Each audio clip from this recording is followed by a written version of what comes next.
আমার আল্লাহ বলেন, হে পৃথিবীর মানুষ, হে আমার বান্দারা, তোমরা দুনিয়ার মধ্যে গিয়েছো, আমি তোমাদেরকে দুনিয়ার মধ্যে পাঠাইলাম। পাঠাইবার পরে আমি জানি তোমরা অনেক অন্যায় পথে যাবে, অনেক কাজ করবে, যে কাজগুলোর মধ্যে তোমাদের গুনাহ হয়ে যাবে। হ্যাঁ বান্দা, তোমরা গুনাহ করবে তাও আমি ভালো মতো জানি, তোমরা পাপ করবে তাও আমি ভালো মতো জানি। বান্দারে, পাপ করার পরে, গুনাহ করার পরে একাই কি মসজিদের মধ্যে তোমরা কেঁদেছো, রব্বানা যালামনা, বলেন রব্বানা যালামনা আনফুসানা ওয়া ইল্লাম তাগফির লানা ওয়া তুরহামনা লানাকুনান্না মিনাল খাসিরিন বলে বলে মসজিদে কেঁদেছো, আসরের নামাজ পড়ে কেঁদেছো, যোহরের নামাজ পড়ে কেঁদেছো, মাগরিবের পড়ে কেঁদেছো, এশার নামাজ পড়ে কেঁদেছো। এ বান্দা, নামাজের মুসল্লা যখন বসে যাও, আমি আল্লাহকে তোমরা বারবার বল, আল্লাহ আমার গুনাহ মাফ করে দাও। তারপরও আমি তোমাদের এই গুনাহ মাফ করে নিই।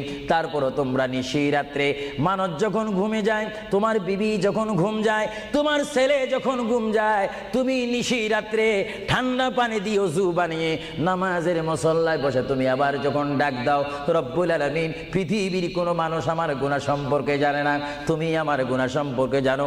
আমি এমন গুনাহ করেছি আমার বিবি জানে না, বিবি গুনাহ করেছে আমি জানি না। আল্লাহ, তুমি সব কিচ্ছু জানো।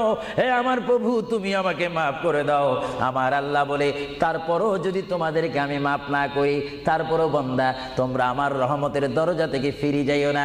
আমি তোমাদেরকে হুকুম দিচ্ছি, ওয়ালাউ আন্নাহুম ইয যালামু আনফুসাহুম জাউকা, বান্দারে, যদি গুনাহ করে ফেলো, আমার রহমত থেকে মুখ ফিরে তুমি চলে যাইও না।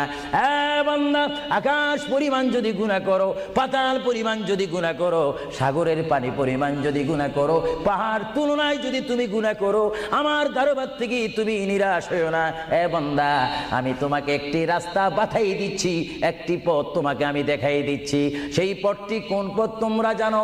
ওয়ালাউ আন্নাহুম ইয যালামু আনফুসাহুম জাউকা, বান্দারে, যখন তোমরা বরবাদ হয়ে যাবে, তখন তোমাদেরকে একটা পথ আমি তোমাদেরকে দেখাই দিলাম। সেই পথটির নাম হচ্ছে আমার রাসূলের মদিনা। জোরে বলেন সুবহানাল্লাহ।